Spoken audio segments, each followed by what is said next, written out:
everybody, welcome to Ma'am Grash's vlog, and I'm just happy to make this or do this content because I wanted to share to you some of the basic information on how you begin your J1 teacher journey here in the US. But before we proceed, please do not forget to subscribe, like, and also to follow on my Facebook account so that you will be able to be guided on how you do the process. So let's begin.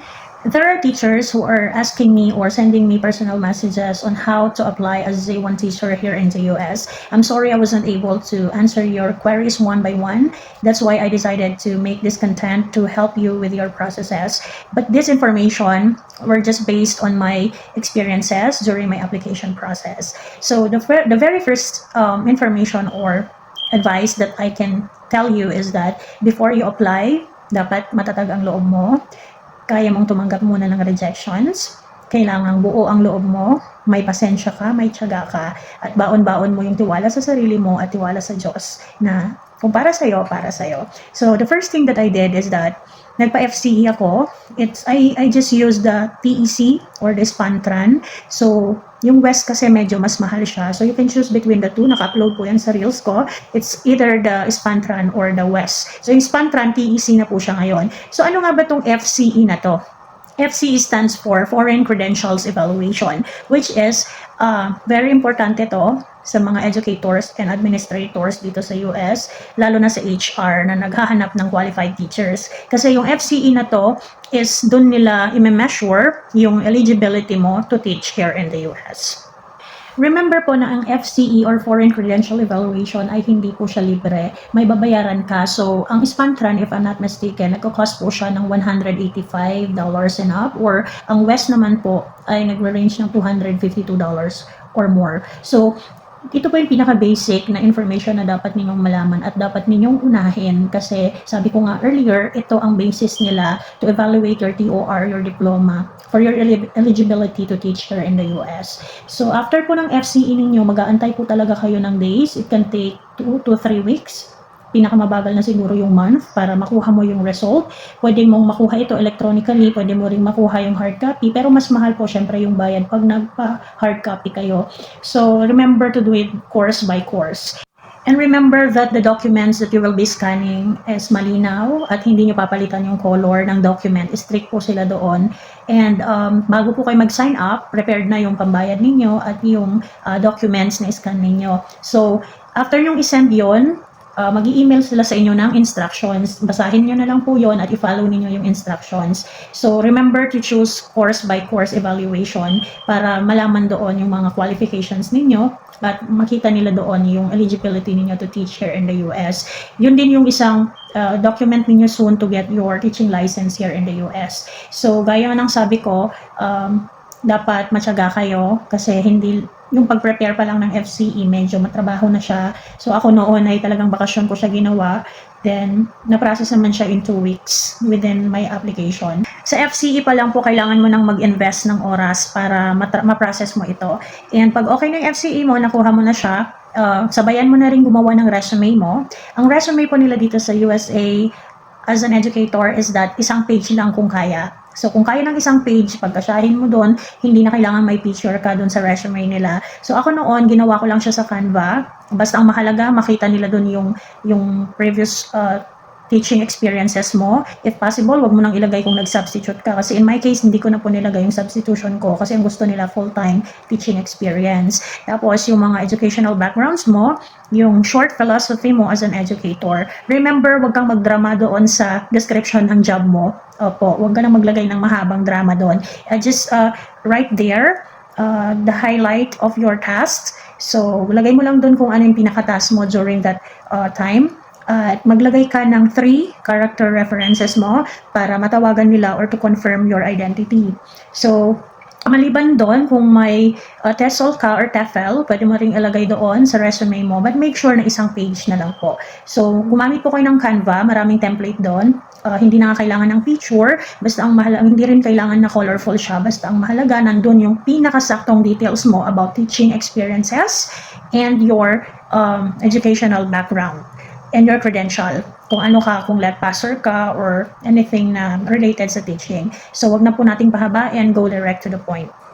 So sa pag-apply po as teacher or J1 teacher here in the US, you can have 3 ways. So in my case, I tried the 2, but I never tried the last one. So we have 3. What are these 3? Meron tayong DIY, do it yourself.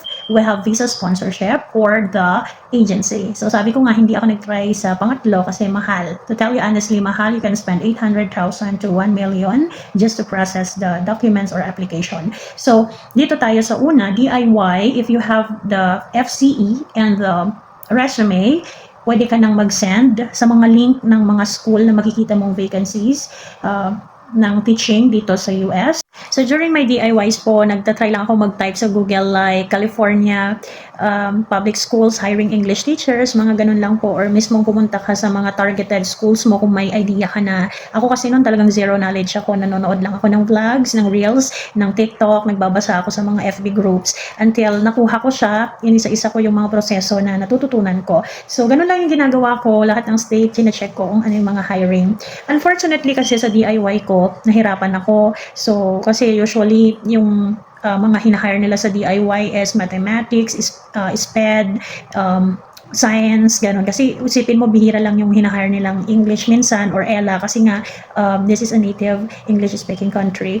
So yun nga, after that, nag-try na ako sa mga visa sponsors like EPI, TGP, GEC, so all seasons, and a lot. So nagkaroon ako ng chance na bigyan ng pre-screening sa mga ibang visa sponsorships like EPI, GEC, and TGP, and also with the All Seasons, which is offering the H1B. So yun nga po, if ready na rin yung resume ninyo at saka yung FCE ninyo, try to sign up with the visa sponsorships na nabanggit ko kanina. And you also have to prepare your NBI na din, yung mga credentials ninyo, iscan na ninyo, and kailangan kasing i-upload yun. Of course, the passport, very important po yan. Updated passport po. At saka yung driver's license po ninyo. Kung ikaw ay single at wala kang driver's license, I suggest na kumuha ka ng driver's license mo.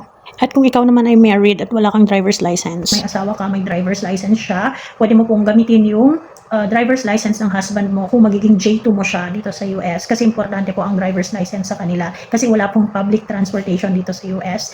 Gaya namin, we have to apply for the driver's license na dito kasi nga para kang homeless talaga pag wala kang sasakyan dito sa US. So walang naglalakad dito, hindi gaya sa atin na may mga angkas-angkas dyan. So dito talagang kailangan mong bumili ng sasakyan. So yun po. Aside from that, yun na, school credentials, your FCE, your driver's license, NBI, passport, bank statement po. Usually, ang mga visa sponsors po ay nagre-require sila ng bank statement. Ako, naglagay lang ako ng 150,000, mga ganon, para lang makita nila that you can survive for a month dito sa US. Pagdating mo dito, kasi sasahod ka after a month, depende yun sa dating mo dito sa US. Although, to tell you honestly, there are visa sponsors na kagaya namin, na pagdating mo dito, pagloloanin kanila ng $3,000 for you to survive. Pero yung bank statement na tinutukoy ko ay for you to upload doon sa portal nila. And siguro dito rin mapapabilis mapansin yung application mo kung kompleto na yung requirements. Anyway, pag nag-sign up ka naman doon sa mga portal ng visa sponsors, makikita mo yung mga requirements nila. So sundin nyo lang po yun. Read before you click, sabi nga po nila. In addition, you need to secure your COE or Certificate of Employment para makita nila yung current position mo for position alignment po dito sa US.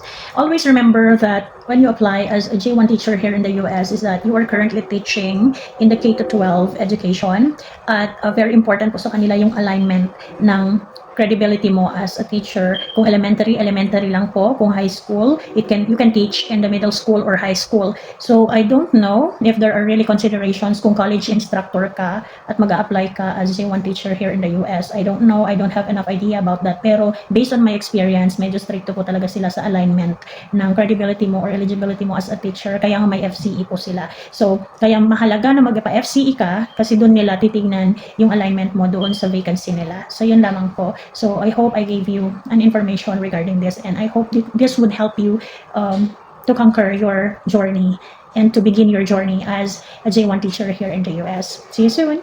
So that's it. Ma'am Gracious is here to help you.